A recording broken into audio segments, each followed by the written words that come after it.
नमस्कार। कौशल योग की आज की इस कड़ी में आपका हार्दिक स्वागत है। आज की इस कड़ी में हम लोग महर्षि ईश्वर कृष्ण द्वारा रचित सांख्य कारिका की 70वीं कारिका पर विचार करेंगे। इस कारिका में महर्षि कहते हैं, एतत् पवित्र अग्रेयम मुनिरासुरे अनुकंपया प्रददौ आसुरपि पंचशिखाय तेन बहुधा कृतम तंत्रम। इस कारिका में मूलतः वे किसी सिद्धांत की बात नहीं कर रहे हैं, वे महर्षि कपिल के परंपरा की बात कर रहे हैं। महर्षि कपिल ही सांख्य दर्शन के प्रणेता रहे हैं, पिता रहे हैं, या संपूर्ण भारतीय दर्शन के पितामह रहे हैं। तो वे उनकी परंपरा के विषय में इस कारिका में कहना चाहते हैं। इसीलिए 69वीं कारिका यानी 69वीं कारिका तक ही सांख्य कारिका का मूल जो विवेच्य विषय है उस पर चर्चा हुई है। अब इसके बाद उनकी परंपरा पर बात हो रही है। वे कहते हैं, एतत् पवित्र अग्रेयम। एतत् का मतलब यह, पवित्र का मतलब जो बहुत पवित्र हो, शुद्ध हो।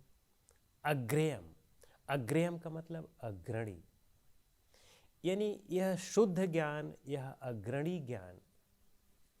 फिर कहते हैं कि मुनिरे असुरे।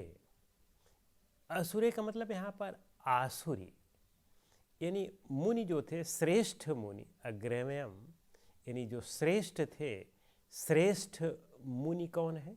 श्रेष्ठ मुनि कपिल के विषय में कहा गया है, क्योंकि कपिल जो है वह सबसे श्रेष्ठतम व्यक्ति थे, सबसे श्रेष्ठ, सबसे महानतम ऋषि थे। इसलिए कपिल को श्रेष्ठ के विषय में कहा गया है। यानी यह ज्ञान जो है सम्यक ज्ञान, जिसकी कैवल्य ज्ञान की चर्चा इस पूरे शास्त्र में की गई है, इस ज्ञान को श्रेष्ठ मुनि कपिल ने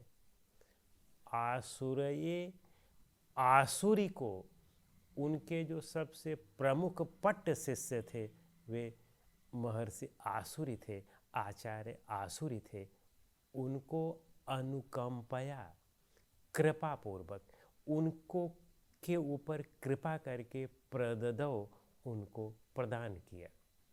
महर्षि कपिल जो श्रेष्ठ मुनि थे, इस सम्यक ज्ञान को, इस कैवल्य ज्ञान को सबसे पहले आसुरी ऋषि को प्रदान किया।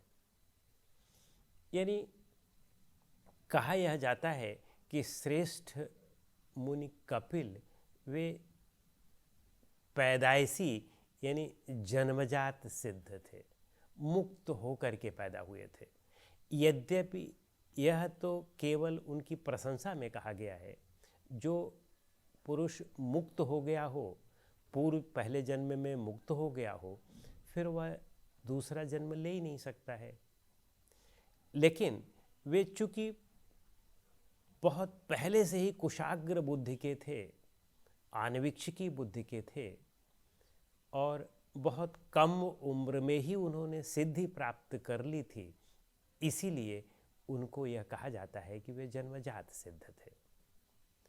तो वे कहना यह चाहते हैं कि जन्मजात सिद्ध यानी महान ऋषि कपिल ने सबसे पहले यह ज्ञान कृपा करके आसुरी ऋषि को प्रदान किया था। फिर दूसरी लाइन में कहते हैं कि आसुरी रपि, यानी आशुरी अपि। आशुरी यानी वह जो महान ऋषि आशुरी थे, उनके शिष्य थे, जो सबसे पहले पट्ट शिष्य थे। आसुरी ने, अपि का मतलब भी, आसुरी ने भी पंच सिखाए, पंचशिख को दिया। आसुरी के जो शिष्य थे वे पंचशिख थे। पंचशिख एक ऋषि थे, बहुत महत्वपूर्ण ऋषि थे। योग दर्शन में भी इनका नाम लिया गया है और महाभारत आदि में भी इनका नाम लिया गया है। तो आसुरी ने उसे पंचशिख को दिया। तो यह परंपरा सबसे पहले महान ऋषि यानी परम ऋषि भगवान कपिल ने प्रारंभ की, और भगवान कपिल ने आसुरी को दिया और आसुरी ने पंचशिख को दिया। और फिर कह रहे हैं कि पंचशिखाय बहुधा कृतम तंत्रम। पंचशिख ने भी इसे बहुधा माने अनेक प्रकार से, कृतम तंत्रम, कृतम का मतलब इसका विस्तार किया, तंत्रम का मतलब इस ज्ञान का।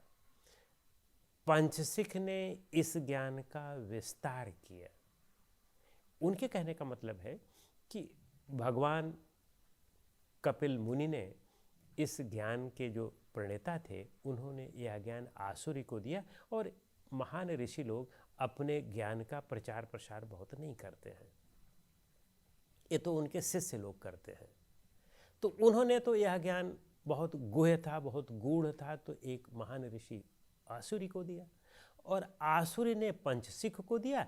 पंचसिख भी ज्ञानी थे, महान ज्ञानी थे, कैवल्य प्राप्त संत थे, और उस परंपरा के महान ज्ञानियों में आते हैं, सांख्य परंपरा की महान ज्ञानियों में आते हैं, और कैवल्य प्राप्त पुरुष थे। उन्होंने स्वतः तो कैवल्य प्राप्त ही किया और इसका विस्तार भी किया। यहाँ पर जो तंत्र शब्द आया है वह तंत्र षष्ठी तंत्र के विषय में भी हो सकता है।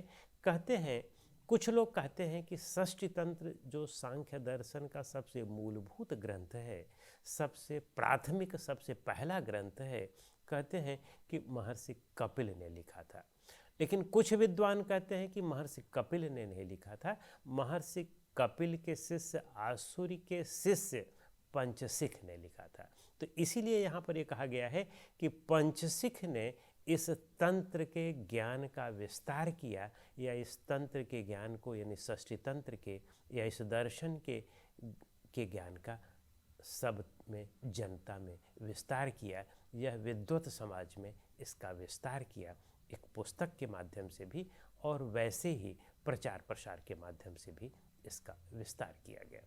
इस कारिका में मूलतः महर्षि कपिल की परंपरा का जिक्र किया गया है कि कैसे यह परंपरा का ज्ञान ईश्वर कृष्ण तक पहुंचा, और इसीलिए अगली कारिका में ईश्वर कृष्ण का स्वतः खुद वे अपना भी नाम देते हैं कि इस परंपरा से प्राप्त ज्ञान को फिर वह ईश्वर कृष्ण तक पहुंचा, वहाँ तक कैसे पहुंचा, जबकि पंचसिख ने इसका काफ़ी विस्तार किया था।